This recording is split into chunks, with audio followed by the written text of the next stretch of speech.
Behind the Middle Belt killings is Caliphate ethnic cleansing. Behind Niger Delta agitation is Caliphate seizure of oil and gas. Behind Biafra and Odua agitation, Caliphate imposed unitary Nigeria. Behind the Caliphate itself is the rogue 1999 Constitution. Election is Caliphate's push to retain the 1999 fraud. Nigerians, say no to any further election in the country. Let's take down the 1999 Constitution and save our people and our land. Good evening, everyone, and welcome to today's Join Nina's Town Hall meeting on Clubhouse. We're glad you could join us tonight to talk about 1999 Constitution, its victory charter from 1967 to 1970 genocide, and must now be decommissioned to end that war. Today's meeting features a broadcast interview with Alex Obodo of Afia TV and Tony Nina, the spokesperson for the Nina's movement. Because in course of the week, Peter Obi was under fire for congratulating Gowon amid Igbo genocide controversy. Let's listen and invite the Nina spokesperson afterwards to provide additional insights. Thank you for listening. The lingering emotions and post-war trauma from the Nigeria-Biafra conflict persist, particularly for those who suffered significant losses. The recent congratulatory message from Peter Obi, former Labour Party presidential candidate, to former head of state General Yakubu Gowon on his 90th birthday has sparked debate. Specifically, it raised questions about whether Gowon, who oversaw the 1967 to 1970 war, should apologize to Igbo for their experiences in one of Africa's most devastating genocidal wars. Well, we'll find out, because this is the Eastern Eye, and I'm Alex Obodo.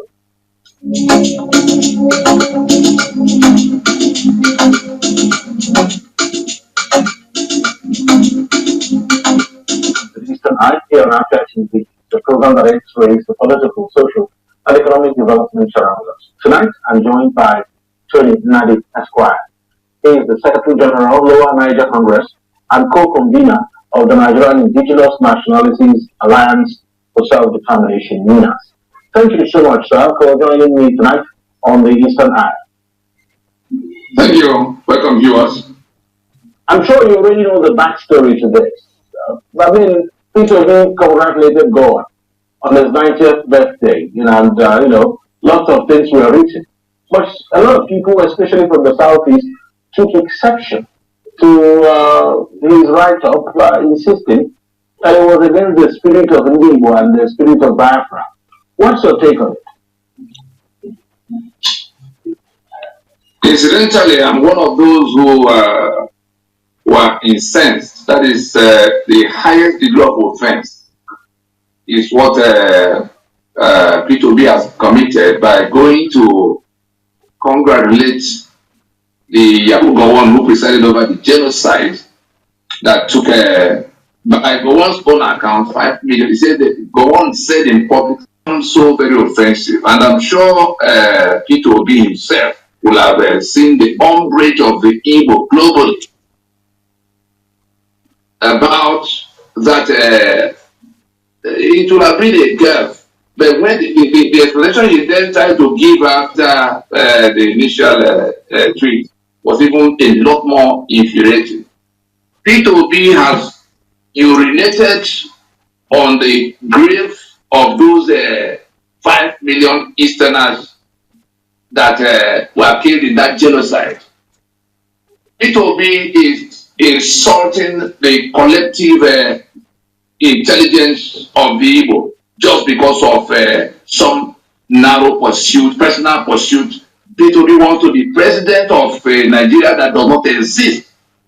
And the matter is made even far worse by the fact that the constitution that has rendered us slaves in our homeland and rendered the rest of indigenous Nigerians slaves in the hands of the caliphate that imposed it by brigandage. Peter Obi started his campaign, his presidential campaign in 2000 and, just ahead of this 2023 presidential election. He started his campaign by saying that the Constitution of Nigeria is not the problem. That Constitution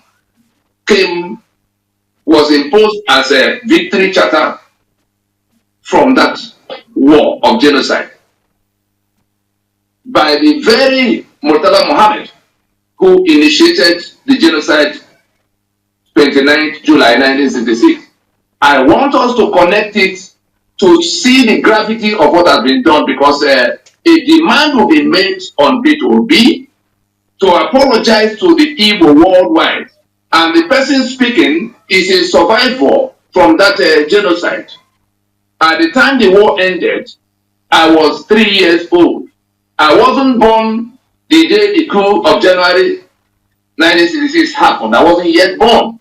I wasn't yet born the day the counter coup of Murtala Mohammed and Yakubu Gowon and co happened.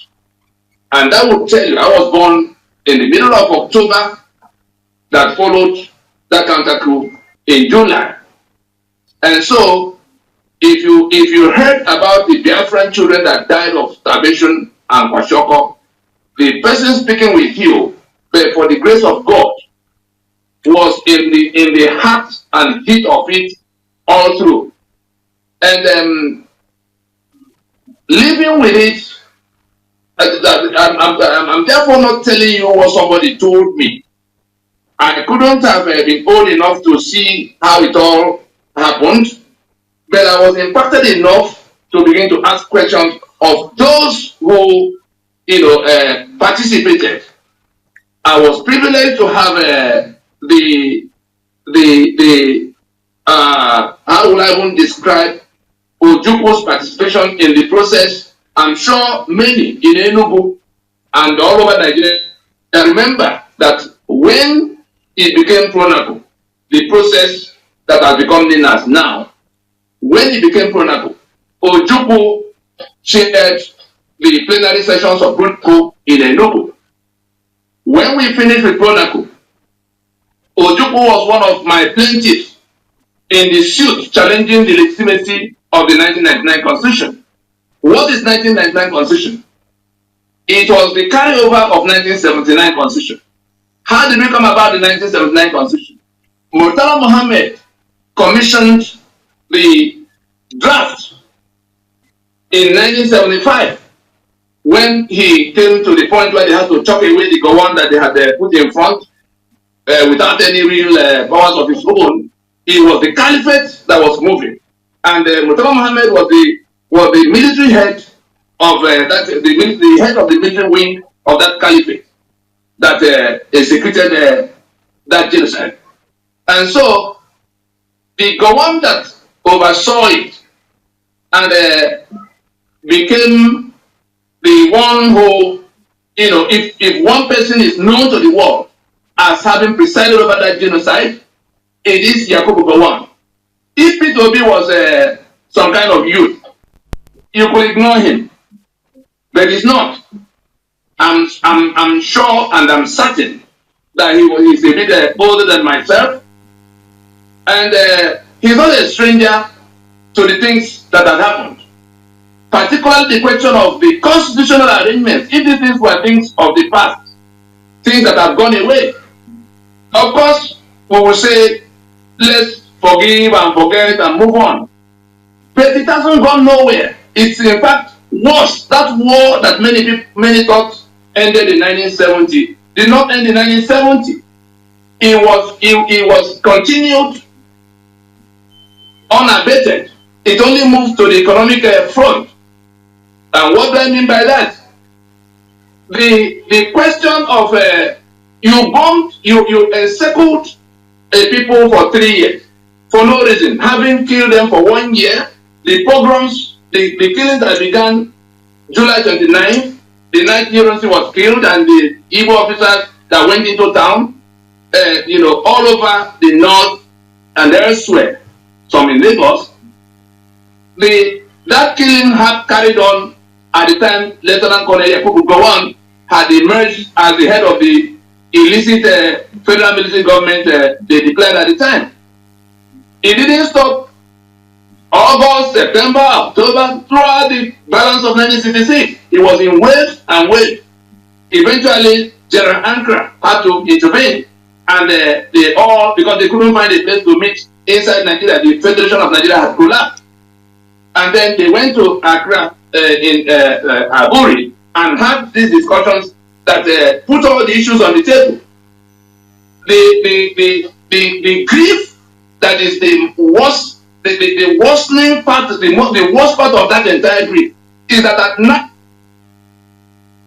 one genocide general, Yakubu Gowon, is still telling the same lies that led to that war. And the person speaking now has had the privilege of telling him to his face at the Institute of International Affairs in Lagos. The day Ishekiri Heritage Book was being launched, he was chairing, that is Gowon, and this same set of lies about how Ojukwu was the problem. Emeka did not, he was saying, Emeka will not listen to anybody. Just lies. We are building a country that is collapsing. I'm sure you've seen the video from UK, where they were now the host of the rest of the world, that Nigeria has come to where it has in fact broken down. And with a government of what you will see like a drunken sailors on a ship that is sinking. And so, when you take it from how the commotion began, how it became war, how it went after the war, what began to happen, you seize the currency, you bomb these people for 3 years, killing this number of people. You lock them in land, air, and sea for those 3 years, blockade. The war was called off because of the election that happened in America in 1968. You then started by seizing their currency. You said they should bring their money to be changed. For no fault of theirs in all this, a few officers, middle rank officers, tried to intervene in what the politicians were doing. They did not get to government house. And then you turn around and say all the Igbo they agreed to go and behave their one person. And so you seized their money and gave £20 per account held before the war. Before that's as at 65, that was the benchmark. Not even £20 per head. And so you had communities in which only 1 or 2 persons who lived in the township had accounts. And then people contributed, people brought all their money, some millions, some thousands, some hundreds of thousands, to give to those who had accounts that they could go, to use to convert the money. Most of those people from those communities were actually killed by their own people because there was no announcement as to the fact that the money was going to be confiscated. That money had value to the end of the war, the very last day. Only like it was just like this naira that in the morning you had one rate, at night it could be another rate. That was the only thing that happened. But if there was an intention to give any part of, even if you say it is 200 pounds to one, then there will be some will get hundreds of it, some get thousands of it, some might even get millions of it. Whatever they decide to do to moderate it will be different. You seize this money, warehoused it. That was the money that was used to prosecute the indigenization decrees, by which people from other parts of the country, particularly the part from where the economic managers of the time came, brought over the economic assets that the companies and the enterprises owned by the Igbo. Then the matter of abandoned property never reversed to this date. Never reversed to this date. Then you went from there to begin to do things, the glass ceilings were now set up. The structure of the one that has now become built in circle, in which all the lands abutting the Atlantic Ocean became river state. All the lands abutting Cameroonian border became Southeastern state. Southeastern state is the current Akwa Ibom and Cross River. River state of the time is the current Rivers and Bayelsa. All in attempt to lock down the Igbo East. Nigeria went ahead just in that desperation to kill the Igbo, to strangulate the Igbo. Look at this and look at what is going on in their so-called southeast of today. All designed to be so. Otherwise, nobody can convince me that one riffraff will sit in one corner of Finland and it becomes impossible for Nigeria to know what to do. Or that someone will now be reason everybody is helpless. It is the people that were carrying out the genocide who could not finish the business in 1970 that are still presiding over what is going on in the place. All right. How did we arrive at the 36 states? Okay. How did we arrive at the local government, the 74 local government areas that have made Igbo the minority that will not even have any voice to lay a complaint? Yeah, then you go to the exclusive list. Yes. How did the assets that belong to Igbo, to the regions of the time? We will get back to all that. But let me firstly ask you, when you think that General Gowon needs to apologize for the war that happened every day from 1970, every day from January of 1970, Yakubu Gowon was in depth of that apology. He was, even this day, he's still alive now, thank goodness. God kept, on the day I had to challenge him on this matter. I had to stop him in the middle of his speech. He was on his speech, he was speaking. And then, because he lied again, I disrupted his speech and told him to his face that I'm happy that God has kept him alive to witness the collapse of that Nigeria that he and his co-motherers built on the foundation of Igbo blood, and that he will be alive to witness the burial ceremony of that the event collapse. Let anybody who can investigate it. Of course, he had his all those permanent secretaries, those super permanent secretaries of the time, the Shekiri ones among them, who were present at that. Let everybody find out whether the day Ishekiri launched their heritage book at the Institute of International Affairs in Victoria Land, Lagos, whether Tony Nnadi did not disrupt Yakubu Gowon in the midst of his false presentation, in the midst of his lies. So that's how it has come to where he remains unapologetic. The constitution they imposed as victory charter from that war is now tormenting everybody to death. Ijo is dying, Yoruba is dying, Middleburg, his own Middleburg is being decapitated. Everything is upside down. The development that was happening and happening very well in the eastern region of Emma, in the western region of Awolowo, in the northern region of Ahmadu Bello. How did we lose that federation? Oh yes, it's a Ironsi that changed everything. No, Ironsi was decree number 34 of 1966 did not touch the structure of the Federation of Nigeria. Everything you are told in Nigeria is a lie. When you look around, you see the evidence of what happened. You then begin to imagine the intention for building everything on falsehood. Look at how that Nigeria has become. 230 million people with no direction, selling 3 million barrels of crude oil, and a bunch of I don't even have the kind of word that could describe them, sitting in Abuja, pretending they have a country. You put my signature on a document I did not make, that now becomes the basis of confiscating my land and my sovereignty and conscripting me into a union of death that Nigeria has become unitary Nigeria. Caveat, I enter a caveat. The Nigeria we are complaining about is the unitary Nigeria defined by this unitary constitution of 1999. Nigeria, the Federation, died in 1966 and was buried in 1967. On the 27th of May, 1967, the day Yakubu Gowon, by decree number 14, fractured the 4 regions that were federating into 12 states. That was the day they buried that Federation of Nigeria as agreed in Lancaster House. Everything they had done since that time, all the federal governments of that time have been illicit to this day.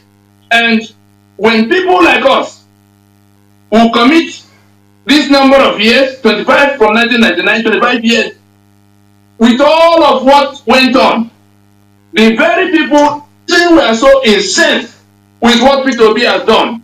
Does Peter Obi know about this matter more than Ojukwu? Yes, Ojukwu will receive Gowon in his residence. You know, they were two old men at the time. But I had the privilege of dealing with the principal actors on the two sides of the war. Remember, Enohoro, who was the chief convener of the Chronicle, was the spokesman of the federal government throughout that war. Many do not know that Enohoro was a schoolmate to the then British Prime Minister, so they relied on him. Enohoro spent the last 7 years of his life trying to work out with us how to resolve the issues that arose from that time. That is what has become NINAS, from when it was Chronicle to when it became MNN, that went to court in 2007. It fell on me to file that suit.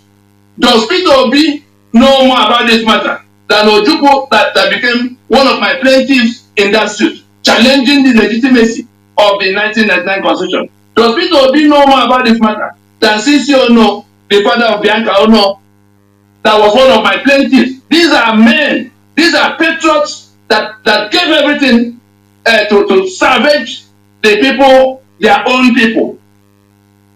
But why would somebody from that territory be so insensitive for whatever pursuit to now, whether he's trying to present himself as acceptable, as approved by the enforcers of unitary Nigeria, the one called One Nigeria. Great. All right, Mr. Nadi, we will take a break. When we return from that break, we'll find out exactly how we can find closure to the issues around the Nigeria-Biafra war. The question will be, can the wounds ever heal? And if yes, how? That's when we'll come back. Stay with us. Thank you.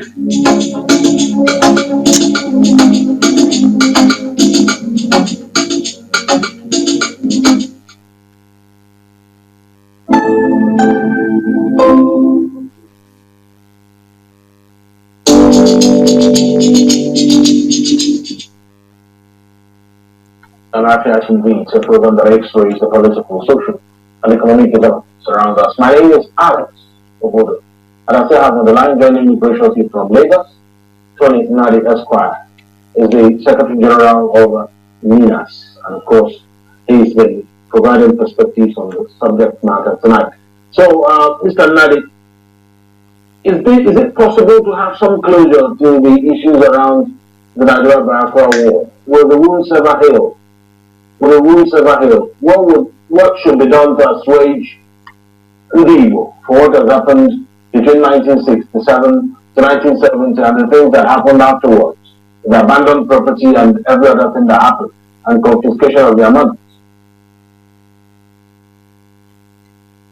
The thing that needs to happen is that the truth has to be told, and then the remediation which NINAS has placed on the table. NINAS being Nigerian Indigenous Nationalities Alliance for Self-Determination, which encapsulates, involve all the indigenous nationalities across Nigeria. The only ones who are not indigenous, we all know. They are the ones killing in Abeokuta, killing in Bobo, killing in Panching and elsewhere, in Boni and Port Harcourt, in Warri and Ughelli. The ones who do not own in terms of ancestral land any square inch of the territory the world knows as Nigeria, the Fulani. The problem is that it began with the British that brought them in to hold their empire for permanent control. And back to your question of what do?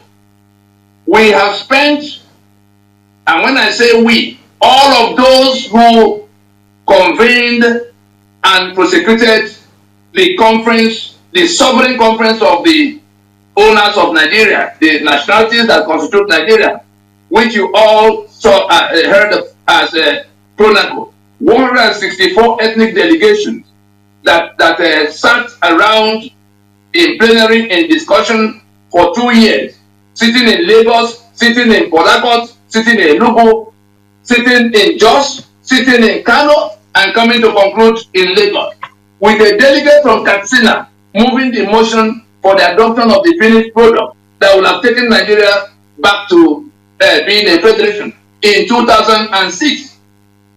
And so the powers that the ones who inflicted this damage, Olusegun Obasanjo was president at the time. His response to this effort to get the people to sit around the table, put all the issues on the table, and put aside all of the things to explain that everybody, that reconciliation that is based on everybody now seeing a clearer picture of what went wrong. I'm sure you remember when the US evacuated from Abuja not long ago in the time of Buhari, that this genocide general called IBM Haruna came on national TV to say that it was foreigners that turned the altercations into war. Yes, BBC and the British turned what the soldiers, what the five majors, what the majors had done, a coup that they didn't get to government house, they didn't get to power. And then how did it all become war? I've had the privilege of listening in closed door. There's nobody alive in Nigeria today that has spent more time with the actors in that whole episode.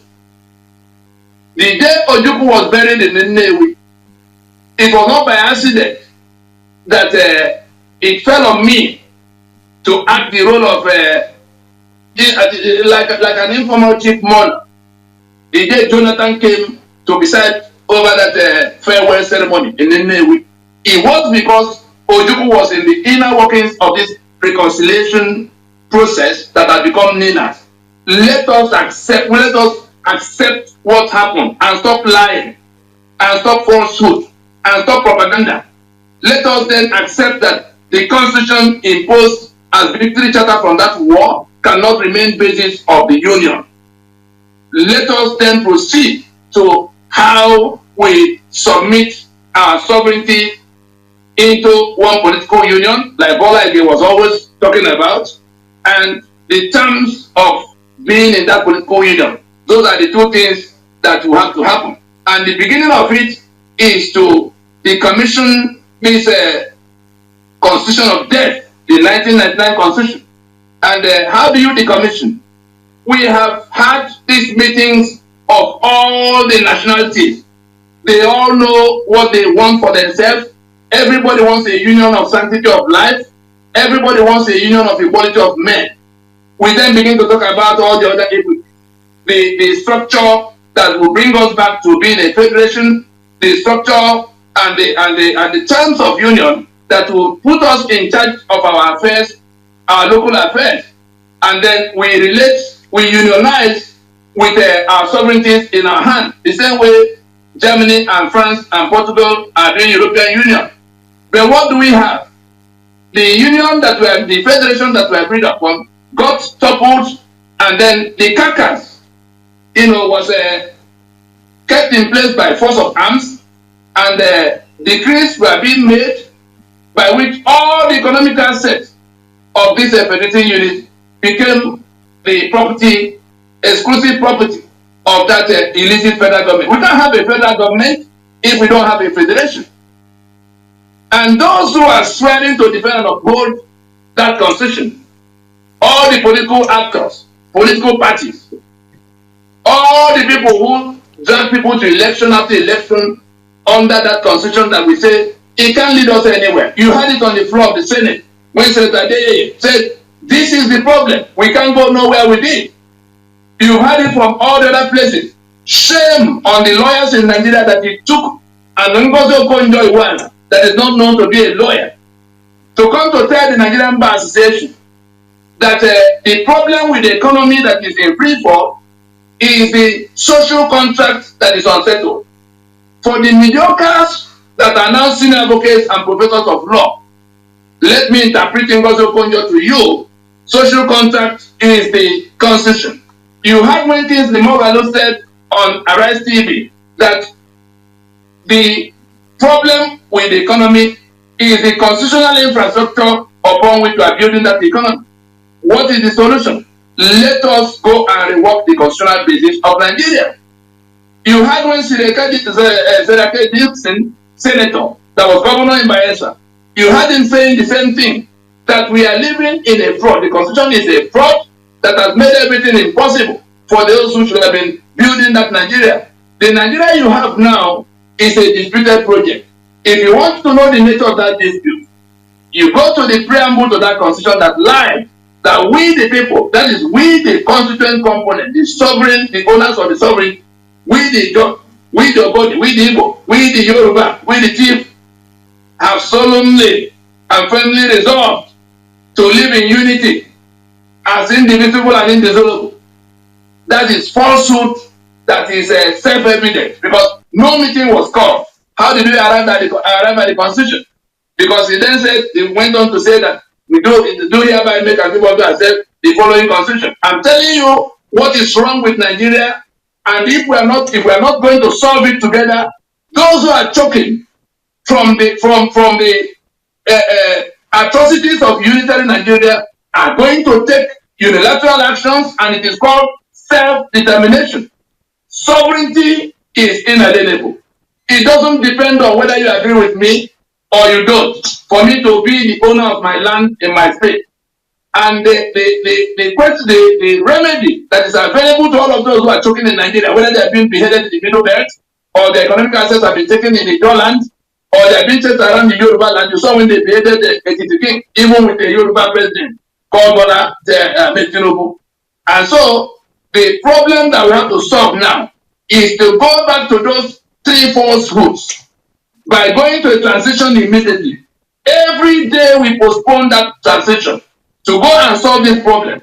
You have Nigeria is like a disputed construction site where you have more than 75%. Look at the map behind me so that you can understand what I'm talking about. You have more than 75%, and with the Hausa that is now speaking up for themselves, because they're also indigenous people, Hausa and Kanuri. They own the land, but the Fulani jumped into the space and have turned it into hell for them. But they now see that if that constitution is brought down, they will be the one discussing how that portion of Nigeria will be part of any union that may emerge, whether as a proper federation or a confederation or the emergence of independent units of successor sovereign states. Those are the things that can happen, but it will be determined by referendum. And we're saying Ninas has placed on the table since December 16, 2020, something that could solve this problem. A 5-point proposition that demands that, let us use the word propose, until the peoples of Nigeria join in that demand, it becomes their demand. But Ninas did propose that we acknowledge that this bad arrangement, this constitution that was imposed by brigandage, is not working for anybody and has become the reason for all the agitations going on in the land, all the failures and dysfunctions of Nigeria flowing from that constitution. Second, we propose that a commitment to decommission that constitution be made. We propose that elections that are mandated by that constitution be suspended forthwith. We've had 7 elections since 1999. Where has it taken us? Because that constitution is the guarantee for the corruption we see. It's the guarantee for the impunity we see. It's the guarantee for the infrastructural decay we see. It's the guarantee for the electoral malfeasances we see. And so all of those who are saying they're going to fix Nigeria on one hand, and they're telling the constitution on the other hand, both the ones who want to fight corruption and the ones who want to build it another. Okay, I want to get clarity on something, and that's exactly, you said you have a proposal on the table. I wanted to know which table that proposal is on. You've been on this program a few times in the past, and I keep asking, who have you given this proposal? And I want to know who is in the know about this proposal you are referring to. And how, again, because we'll have about 6 minutes to go, so you can answer them together within 6 minutes. The Southeast, a lot of people in the Southeast are still traumatized about what has happened during the war and the treatment they've been receiving since afterwards. Do you think that these can change? If we decide to solve this problem, it will take 90 days from the work that has been done. If it is not enough for the very people that fought for the independence, Enohoro was at the center of it, and all of those who were still alive at the time we began to think of what else to do, join. If it's not enough that 164 ethnic delegations would meet in the manner we met and came out with a draft, Obasanjo went on national TV to say that it will amount to treason if we called a meeting of the owners of Nigeria. Of course, we defied him and carried on. And then at the end of the day, we had a draft that came out.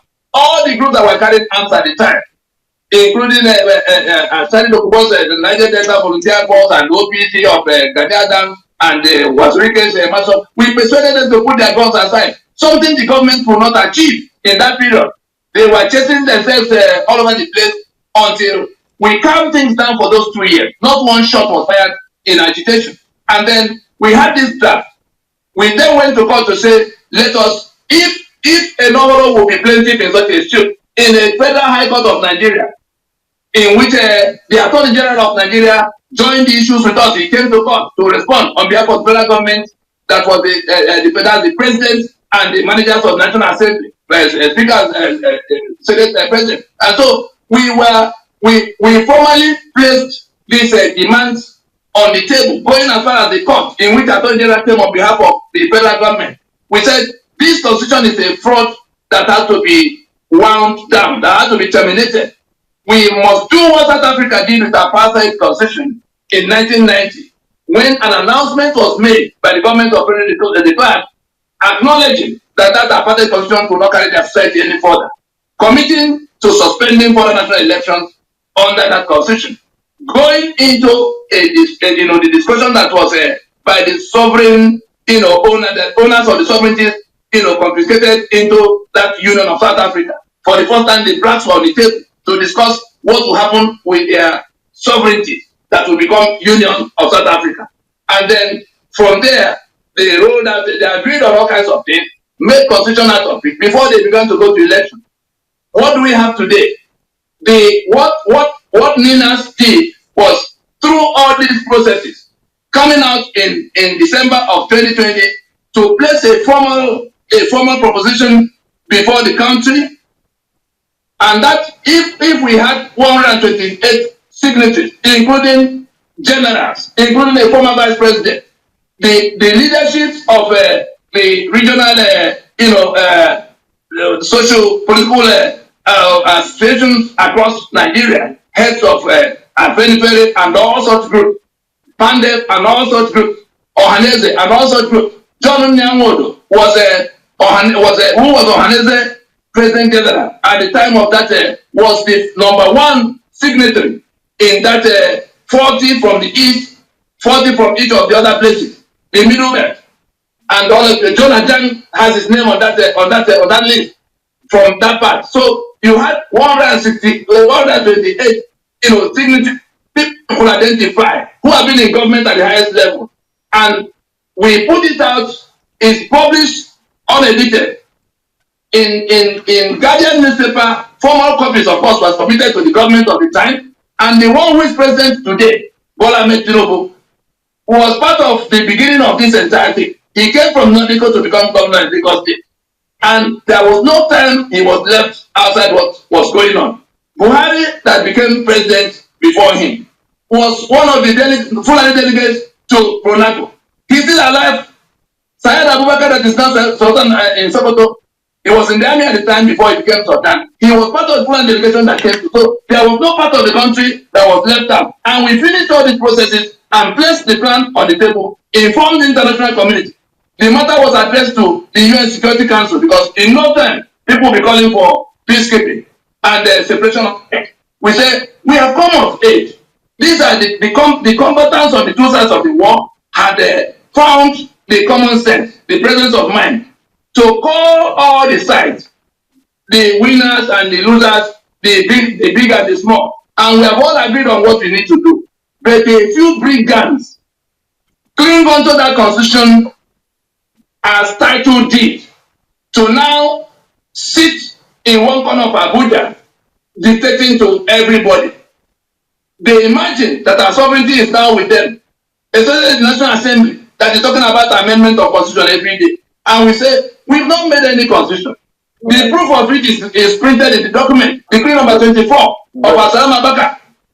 We didn't make any constitution. We have suffered for 25 years under it. And then every 4 years, some hooligans will come out, invite other people to election under a constitution that guarantees their death. They know that the young people don't know. And so they invite them to go and get PVC. At the end of the day, their lives will just be worsened. So that proposition is still there. Anybody who wants to look at it, because we presented it to government, we presented it to international stakeholders in Nigeria, all the way to Washington and New York. And you saw when in 2021 we went to tell Buhari that was pretending to be president of Nigeria that does not exist in the UN General Assembly session. For 2 weeks we were there. Okay. Just bringing it to the knowledge of those who may be caught in the middle. Time now. Thank you, Mr. Nadi. We appreciate your analysis and perspective on this. It's an ongoing conversation. I will invite you back in a few short Just before I drop out, so okay. One moment. I appeal to P2B in the name of everything he holds dear, to take down that tweet he made, to apologize to the Igbo worldwide. Otherwise, the Igbo will resort to their traditional means. He could be excommunicated from everything for doing the sacrilege he has done by saying that the constitution that holds us down into slavery is not the problem with Nigeria. And then going to apologize, going to congratulate the people that they committed that genocide. I will not apologize to date. It will do him good to do it before other decisions are taken concerning that insult. Okay. Thank you so much. Tony Nadi, Secretary General. Truly, Nigeria's foundation built on falsehood hinders its progress and stability. And according to the scriptures, if the foundations are destroyed, what can the righteous do? In this case, the righteous must now decommission the 1999 Constitution. Please join me in welcoming Mr. Tony Nadi, NINA spokesman, who will discuss 1999 Constitution is victory charter from 1967 to 1970 genocide and must now be decommissioned to end that war. In light of the key points raised during the broadcast we just listened to. Sir, please, you have the floor. Yeah, thank you. Welcome, everybody. The purpose of these weekly town hall meetings is to illuminate the pathway to the exit from bondage.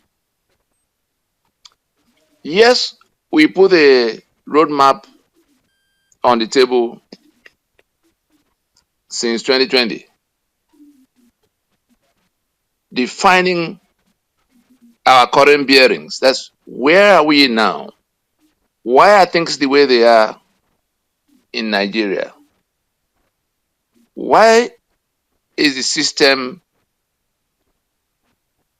in such dysfunction? Why is a country so endowed, so heavily endowed, material, natural, human resources, lagging behind the rest of the world on everything good? Why are the peoples of Nigeria living in such a terrible conditions, such that they've become the poverty capital of the world? And so the proposition of NINAS was to identify exactly what this problem is, to identify what the solution could be. Potent solution that will deliver result that everybody can see. Then to also identify the mechanism of working that solution in terms of who will do what, in what sequence, then when would that solution be activated? Because people could be talking of restructuring for 20 years or 50 years. Is that not what we've been discussing since after Aburi? But if you don't put anything forward that will pin it down to when, we're in October of 2024 now, October 29th. Is there anybody else? Is there any group else, including the government, including anybody, including Patriot and all the people that are throwing this and that up here and there concerning this matter, who else has something that can put a time frame on when this problem that has lasted over 55 years will be solved? Again, NINAS has something in that 5-point proposition that identifies the problem clearly as a concession, identifies the solution clearly as the decommissioning of the concession, identified when that solution could be applied by insisting that we will not go to another election, another round of national election. We're not talking about off-season election of Edo or Ondo and Anambra in between, no, or one senatorial seat or the other. We're talking about the general elections in which the office of the president will be contested. And so we identify election as the renewal, as the mechanism by which that constitution that is the source of this problem is given fresh life every 4 years. And so we reason and we say that if this constitution is responsible for all of the calamities we live with, all of the woes befalling the land and the people, why do we have to go to renew and reinforce that constitution by another election?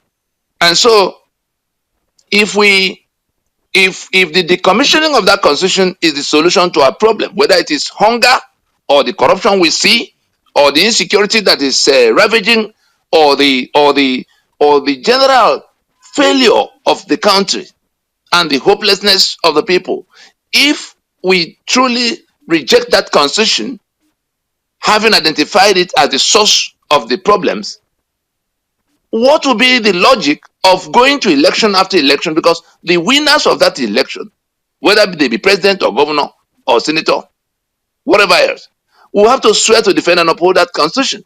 And therefore, the structures that are not working will remain in place. The false claim that we have submitted our sovereignties and our lands and our peoples into that union will remain in place, with our signature validating it.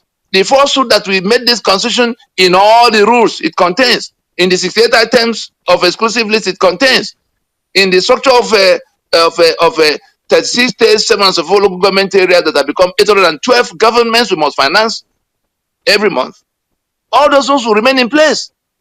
The provisions that hand over the spare keys of the treasury to the heads of the executive branch will remain in place. The president can take all the money in the treasury like we see them taking now. The governors can take all the monies in the treasury like we see them taking now. Those things will remain in place. So where is the sense in going under that constitution to election? The one of 1999, let us concede that the soldiers played the civilian political elite outsmarted them more or less by being able to bring a constitution that nobody read before they conducted the election. We let that one go. But between that time, because we who are saying that this constitution cannot remain basis of Nigeria began to raise this issue within 3 weeks of the inauguration of that administration that was sworn in on the 29th of May in 1999. The first big event around the constitution that we identified to be a resurrection, a reincarnation of the 1979 Constitution, which was commissioned by Murtala Mohammed in 1975 as victory charter from that war of genocide, and which makes development impossible. It arrested the development that was already going on in the regions. It coronated corruption because it offers immunity to the beneficiaries of grand corruption in black and white. It excluded responsibility to the citizen from government in section 606C. It has a provision that granted the immunity to all of those who shared the commonwealth among themselves in consequence of their victory in that war. Section 6, subsection 6D of that constitution. It is in soft copy. I'm sure all of us can click on our phone this night and go and see section 6, subsection 6D of that constitution that grants blanket immunity for every atrocity committed in the name of government between the 15th of January in 1966, when the first failed coup happened, and the 29th of May in 1999, 33 years. And it was in those 33 years that all the oil and gas assets of those who have it were distributed among the soldiers of fortune, the ones who are now the owners of oil blocks. They call it your land, my land, your water, my water, have become oil block. It was in that period that the Land Use Act was imposed. The Land Use Decree, it was decree until they began to call it Act after the 1999, which took everybody's land and confiscated same into the hands of people who do not, who should be buying it from the owners, who should be using it at the pleasure of the owners. It became asset that was taken away and shared out as they deem fit among themselves. All the solid minerals underneath, whether it was gold in Ogbomoso, or iron, or limestone in Benue, or bitumen in Ondo, everything you find underneath, if such is it that even if today you go and buy some hectares of land in some place, the moment anything of value is found beneath the surface of that land, you've lost it, because that constitution in its exclusive list sequesters all solid minerals to the government, to the federal government, not even the government, the one you and your governor will go and discuss. No, federal government. And who is that federal government? The federation collapsed at the time in 1966. The constitutions that federated us got toppled. The federation was buried in 1967, the day Yakubu Gowon fractured the 4 regions that were federating into 12 states. This same lie that this Gowon of a fellow at 90 is still repeating all over the place is part of what Nigeria, that is built on falsehood and lies, had used to guide itself into claiming that it was Ironsi that destroyed the Federal Foundation of Nigeria. No, Ironsi just found himself. He wasn't part of the coup.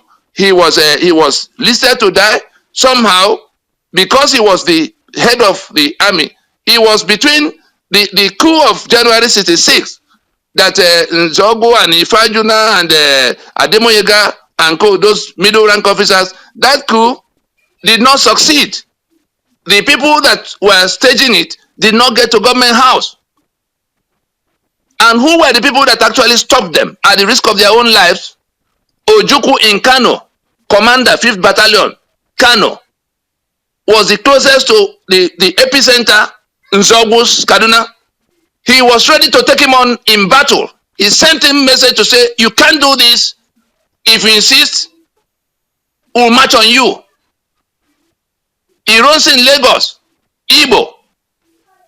The armory, they had the plotters had hoped to take weapons from in Abeokuta.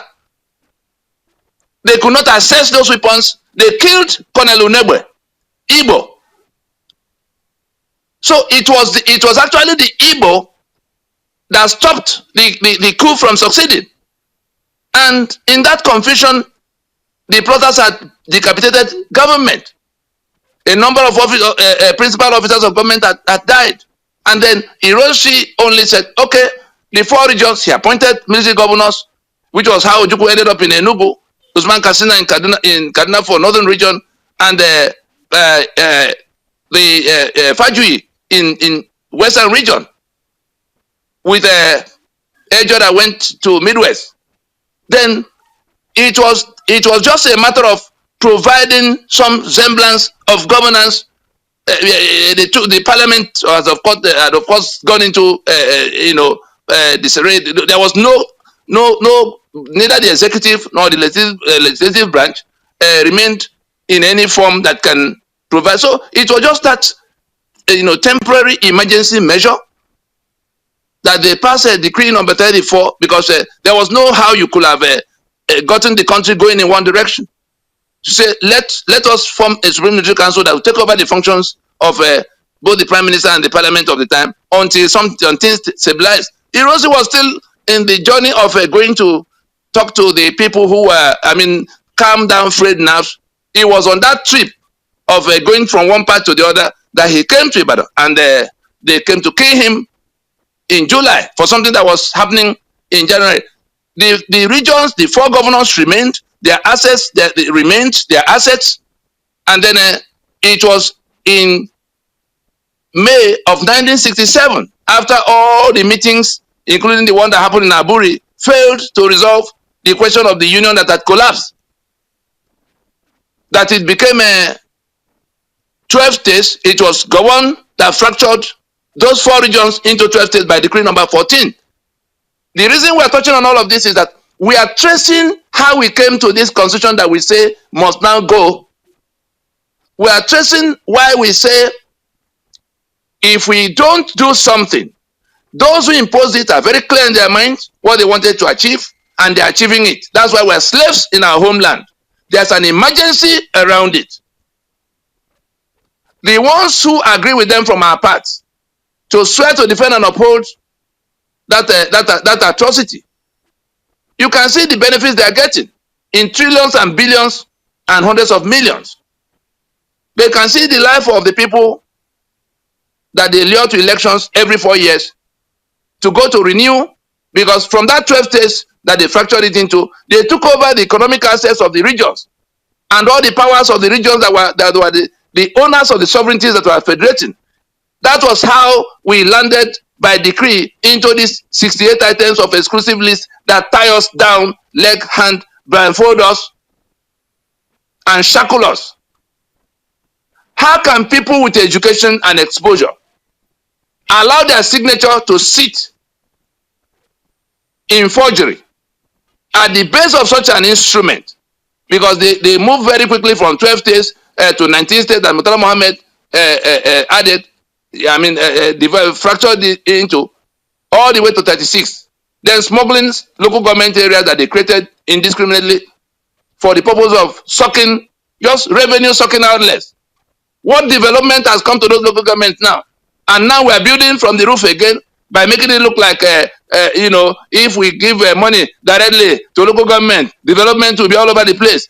This caliphate is going closer to taking your communities from you. That's what they're doing.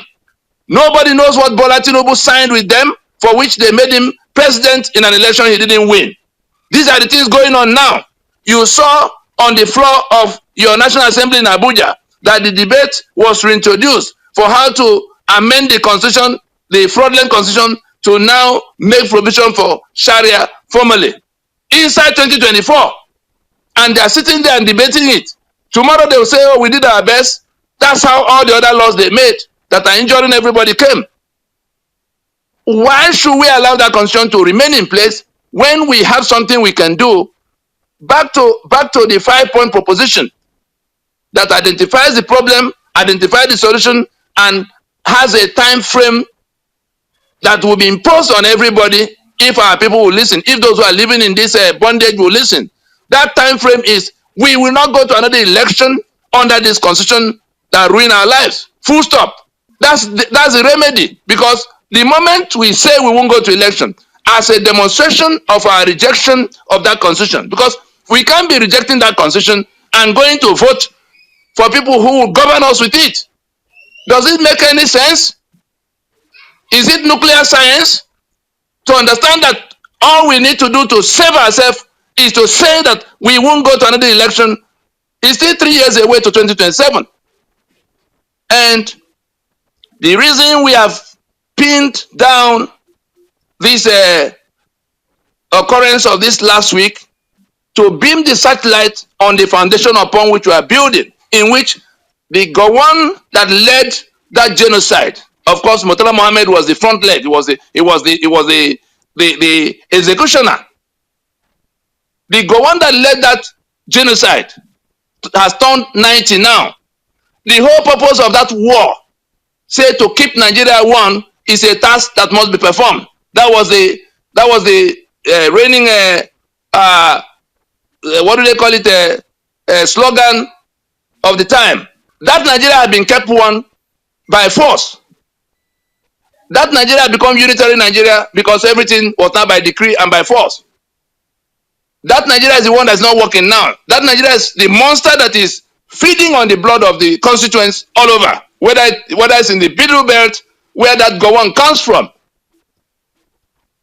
People are being slaughtered in numbers that you can't find, you cannot find anywhere else in the world, even the countries at war.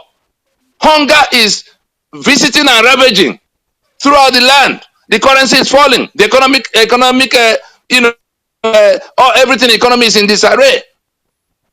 And every single thing is flowing from that constitution. Even people who are not lawyers, including Ngozi Okonjo, had to tell the lawyers in the land that it is the social contract that is the reason for the social contract that has not been addressed is reason the country is upside down. Kingsley Moghalu, who was deputy governor in Central Bank here, who is exposed to economic matters even at the global level, also says so, that it is the constitution, is the constitutional foundation upon which we are building this economy that is the problem that has to be solved. Everything will fail except to solve it. How else are we to be told? How else is it to be explained? And so, the reason we are beaming this satellite is that the constitution we have on the table now was a victory charter from that genocide, presided over by that Yakubu Gowon. Because by 1975, Murtala Mohammed, his partner in crime, commissioned by decree all of what became the 1979 constitution that Olusegun Obasanjo helped them to railroad into being, again by decree, carried forward in 1999, which they didn't let anybody know until they had done the election and sworn in their man. The same Obasanjo that imposed that constitution in 1979 was the one that had to come to revive it for them in 1999. And so, the P2B that goes congratulating Gowon at 90 and writing all kinds of nonsense, insulting the collective sensibilities of the Igbo that suffered in millions in terms of death from that genocide and all kinds of deprivation, including punitive economic measures that are still in place. Did anybody return the abandoned properties? Did anybody return the monies they seized, the Biafran currency? Did anybody reverse the indigenization decree they did? Have the glass ceilings been lifted across the armed forces in which the Igbo cannot be admitted into anything? So those things are there and they've been made almost permanent by this constitution, if not that God had mercy and caused them to make the mistake of putting our signature on a document we had nothing to do with. How else were we going to be able to address this? And so we're inviting everybody who wants to come out of this mess. The other two items in our propositions you already know. Item 4 is the two-stage procedure for reworking the constitution. That is to say, election is not going on. Transition is in place of election. Transition that has to commence as soon as quickly as it can be. Every day we postpone the initiation of that transition. No less than 5,000 lives. No less than 5,000 lives is lost. Every day Nigeria does not climb down from this mountain of falsehood. The cost of keeping unitary Nigeria to feed that monster framed by that constitution is about 5,000 lives. Whether they die in accident of road, or they are kidnapped, or their business collapse and therefore their heart collapse, whatever kills them that shouldn't have killed them, pothole, accident, you go to hospital, the doctors are all on flight now. The economy is shut down. 10,000 filling stations, that's the petrol stations, are shutting down because people cannot, people are not buying anymore. They don't have the money to buy. And the drunken sailors in Abuja that call themselves government are rejoicing that consumption of petrol has come down from 60 million liters to 4 million liters. What does that tell you? People are now paralyzed. They are not moving around anymore. And the prices, half of private clinics have shut down because the doctors can no longer afford to. They don't have they can't find the money to keep buying the food. Just yesterday, the use is that extreme malnutrition that killed over 2 million children in Biafra when it was blockaded air, land, and sea by John and his co-travelers in that war of genocide. So the rest of Nigeria is upside down today on account of what had to be done to impose this constitution.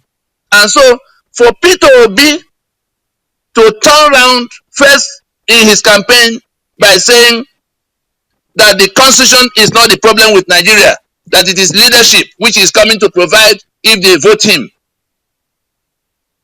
It is an unpardonable offense because he is being dishonest. If we hadn't discussed this matter with him since 2012, I would be wondering whether is there nobody that can explain to him. But we have explained to him. He came public to say that Nigeria is like a vehicle with a knocked engine. So there's no doubt at all that he knows. But because he had to be president by all means, he goes on to say now that he turns around, makes a U-turn to say that constitution is not the problem. He went round in Kaduna, in Mina, in Kano, in Maiduguri to covenant with those who imposed this constitution on us that he will not touch that constitution if he became president. So what was Peter Obi going to change if he became president? Peter Obi was the first hope. Peter Obi was the first hope that young people were offered by Britain in the period leading to 2023 election. They were hoping that somehow this good man will emerge. He himself knew that he wasn't going to be any president. It was explained to him, we made broadcasts explaining why it could not be otherwise. They said this constitution goes down, we will not have anything of our vote determining what will happen. Because those who impose everything on us are in charge of all the institutions. Is it this Tinubu that has now confiscated whatever is left into his own pockets? The judiciary is pocketed, the INEC is pocketed, the police is pocketed, the army is pocketed, the entire justice system is pocketed, the entire financial system is pocketed. So how are you going to compete with him? And this same Peter Obi, who knows that this constitution is the problem, is still going around holding nocturnal meetings here and there of how they will combine and come and contest. If anybody decides to go to 2027 election, that person is only asking Tinubu to carry on That person is only asking the killings to go on, the hunger to move on, the naira to go to where it's going now already. And so we're just saying what we must do now. What we must do now. This was how we were shouting from 2011 until 2015. Then Buhari happened to them. They thought they had seen the worst. From 2019, we began to shout again that if you go to 2023, you may not live to tell the story. Here we are, obedient. Where are the young people that were doing answers and bad governance on this discussion? Where is the labor union on this discussion? Where is the media on this discussion? Where are the church leaders on this discussion? Everybody is keeping quiet like people under a spell. And before you know it, the election will be next door. Whereas we ought to stand up in good time and say we will not go. There's no other thing that can happen than transition. And in that transition, there's only one business to be done, that you will go and negotiate your sovereignty. That's what we have to do. If we don't do it, Ninas will be here. If you refuse to do it, and you are looking for one Appian way or the other, that they will write constitution and bring for you from Abuja, or that your kinsman will become president instead of the one that is there now. What you see now is a child's play, because there's nothing happening that will give any kind of life back to that currency that is failing. There's nothing now in the horizon that can change anything in the positive. They are borrowing more and more and more. You don't know that is, you are in a pit. They are digging deeper and deeper, because that's what they need to do to keep pretending. So if you want to take responsibility for your life, this is the time to do what Ninas has been inviting you to do, to say, we will not go to another election under this constitution. That is the only lifeline left for you. If you choose to argue with the signboard, if you choose to work with your ignorance, we'll be here. Maybe when sufficient numbers of people die, because the Bible says, my people perish for lack of knowledge. If we have become so foolish, so dumb, not to understand these very simple things, then perhaps we deserve to perish. And so, in winding up, let us just remind ourselves that it is possible to end this trauma. The state capture that has happened, the Fulani conquest agenda that is still being pursued, you are like one sandwich between two armed robbery gangs. But you have something that can stop the two gangs. Those who have captured the Nigerian state, sitting in Abuja and sharing your blood, and those who are coming from Mauritania and elsewhere to take over permanently from you as the new owners of your land, killing you off. It is the collapse of this constitution that will arrest the two. And we're not talking about 10 years or 2 years or 10 months. We are saying, if we stand up and do what Ninas asks us to do, this matter will be resolved in a matter of weeks from the time we say that we are not going to election, because there's no other thing that can happen when you say so. The constitution already lost legitimacy. The only reason they're still hanging on to it and pointing guns at you and sharing the money they're sharing in Abuja every month is that you have acquiesced by keeping silent, by not doing what we ask you to do. Just say it. We'll not ask you to go and get gun. We have something bigger than gun that put Buhari to flight. Why are you not doing your part? And every time you turn around to say, oh, hunger is coming, Fulani herdsman is going. Let us use the brain that God gave to us to save ourselves from what has come upon us. And if that same Peter Obi that says constitution is not the problem, that has also turned around to congratulate the Gowon that presided over the genocide that led to this constitution, and we still have some of us who are hanging around thinking that he is an alternative to Constitution, we have nothing else to tell you than to bid you farewell to your grave. We stop here. Wow, so sad. Thank you for the insightful presentation. Your expertise truly shed light on today's topic. God bless you greatly. The floor is now open for comments and questions. Any question, any comments? Okay, Mr. Godfrey, I've given you the, okay, you have the floor for 1 minute to make your comments or ask your question, sir. Kindly unmute your mic. Good evening, all. Good evening. I'm happy that we are still coming and hoping that things will come fine. Tony, I thank Tony as he always, of course, I was watching him in the Afia TV the other day, explaining these things time and time again. I don't know what is happening, especially with us priests to approach these issues. One thing happened with Obi's attitude. I think it's unfolding that the Igbo should now know that he's a deceitful person. Things are unfolding, and he's exposing himself more to people who have been clinging to him as the savior. Well, I think we do our best, and I do my best here around me here. I do my best explaining things to people, and like Tony would always say, if they don't do it, then what happens to anybody? Nobody should blame anybody again about this. I think enough explanation is there, but people want to force us not to be talking again. The only thing I apply now, in fact, the method I apply now is to say it every day, every time I meet any person who cares to listen. In fact, majority of Nigerians will not say that they don't know about Nenas.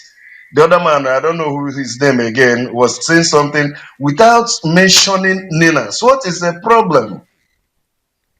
So, Tony, I always tell you that you're God sent. We all who are here are for a purpose. It's not by our power. Because I always think, what gives Tony the courage? He talks from now till evening, till tomorrow, and he's still talking. Tony, God will not disappoint you, and God will not disappoint us. I am still hopeful that even if they go to 2027 election, our salvation is sure, our freedom is sure, because it will be worse than this. That is what keeps me going. I know that God is not sleeping. It will happen during his own time. He does things in accordance with his will and caprices. You can't change it. But let us really be encouraged to continue to do what we are doing. That is my position now.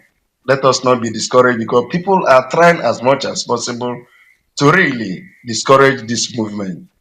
And I have to take it up with the obedient priests among us. One told me the other time that election is not the way to go. And I said, what is the way to go? If you are going to Onitsha and you take your way to Onitsha, whichever you like, and the road cannot go, why not you come back and say, let us try this way? So I think they're trying to frustrate us, but it's not going to happen. Let us not be discouraged. That's the only thing I want to say. God bless us all as we hope to achieve our freedom. Thank you. I say big amen to your prayer, sir. Olagoke Ajubulu, please, you have the floor for the closing remarks. Everybody, thank you. I wanted to add something to this issue of P2B. The Lord is helping us. People will not say that we are exposing P2B. P2B is exposing himself. First of all, P2B in Apga wrote on somebody who is a member or who was a member of Apga and then governed Anambra. And he was impeached 2 good times. Now, after that, he wasn't even a member of Apga. And then P2B, before you knew it, P2B entered PDP. Why I am saying this is that P2B is a non-entity. And he is always, staying where people will just lift him up. He's an opportunist.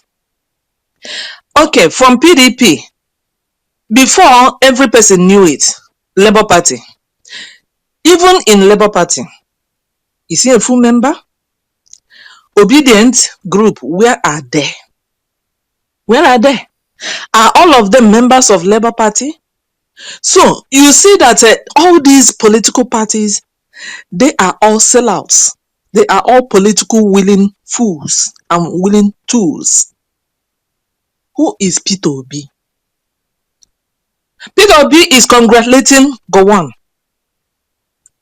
And instead of listening to himself, he went back and further explained nonsense. And our spokesperson and many people have told him to take down that nonsense. That eulogizing of Gowon, the genocidist. And Peter Obi is giving a very hard hearing.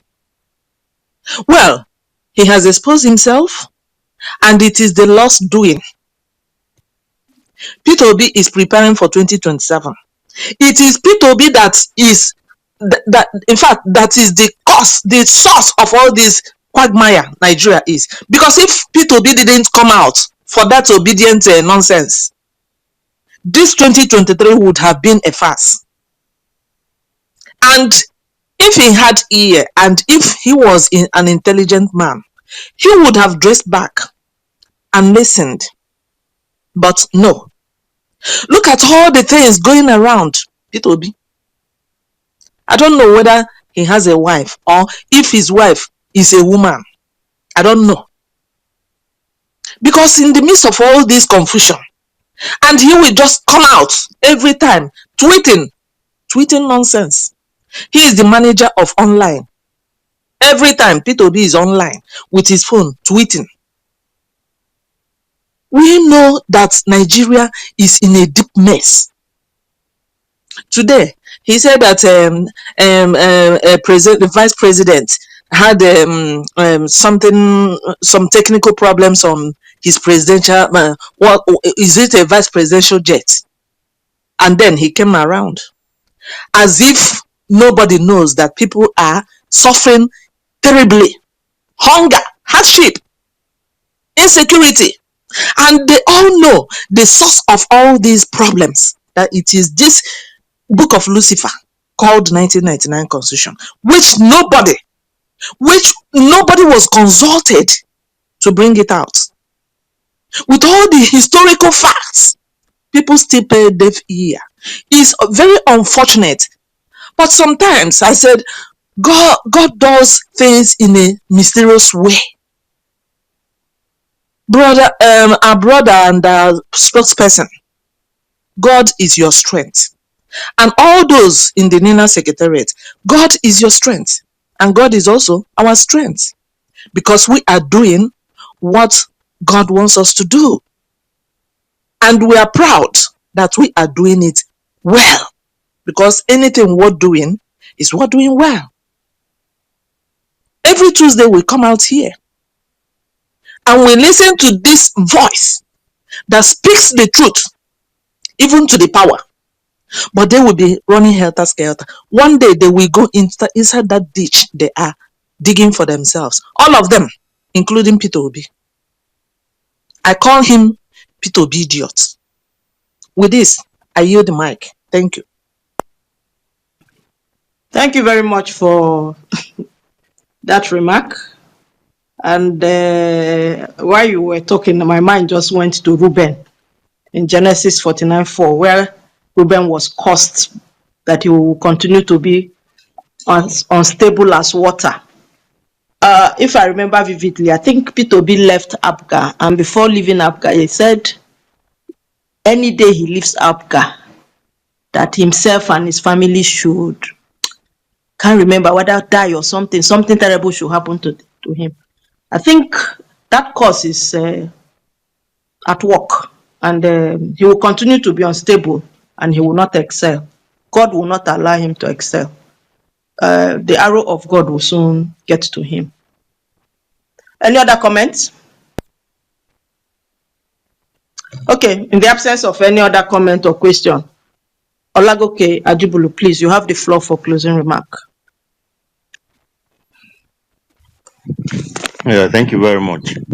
I hope everybody can hear me well. Yes, go ahead. We can hear you. Good.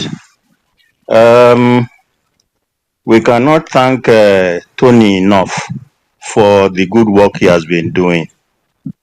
And I want to join.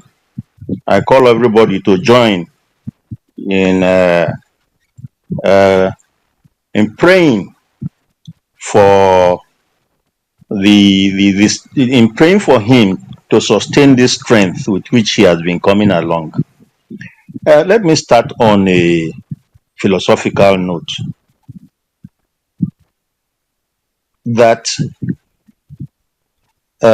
we are made body and soul, body, spirit, and soul, and that spirits don't die. It is because spirits don't die that we are able to do what we are doing. The Spirit of God moving in us. If spirits don't die, then all who have died in the process of making Nigeria a better place are still with us. Now, we started on a historical note, going through all that has happened that resulted in making 1997 1979 Victory Charter what eventually metamorphosed into the 1999 Constitution, and subsequently leading us to where we are, where everything that makes the constituent part of Nigeria almost zero, in that nobody can exercise the originality in our space. Now, going back to how PRONACO was created with 168 signatories to that document, and that PRONACO now growing into what we have today as NINAS, I think it is an important thing to sustain. Nigeria is in a political union that is not sustainable. Whether we come back into a safe union and how is an issue. The 68 exclusive items on that 1999 constitution shows that development is not possible as long as every command comes from Abuja as to how we manage our resources. No doubt, self-determination is the solution. For this to happen, all elections should be stopped, working on the basis of the NINAS proposition of 16 December 2020. We now know beyond any doubt that the method South Africa used in attaining their present position, pushing apartheid aside, is a way to go. Now, Tony talked very seriously about why we are in this. Everybody here has a conviction to be here. Why the system is dysfunctional. Why is Nigeria with so much resources and yet people are suffering? Why are the people so impoverished? Why is the solution we have identified the best in the circumstance? The time frame for the solution and what NINAS has proposed for that. We must not lose sight of one important thing again. The woes in which everyone is in now stems from 1999 Constitution, hunger, insecurity, corruption, and the rest of them. Who does not know that corruption, that hunger and poverty has been weaponized, and that corruption has gone so far that getting to remove it from the system is impossible? Now, not very long ago, in fact, some few days ago, Fakwohun that was appointed to come and help do a constitutional review. Who does not know that that is not the solution? Haven't we done reviews before? Well, we have been made to understand and repeatedly that refusal to go for elections is the main solution to this issue. Who does not know that the economy has failed? With all the people, knowledgeable people, talking about where we are and why we are in this situation. How many people know about what Okonjo-Iweala was saying the other day? Did they allow people to understand this? I think she was talking about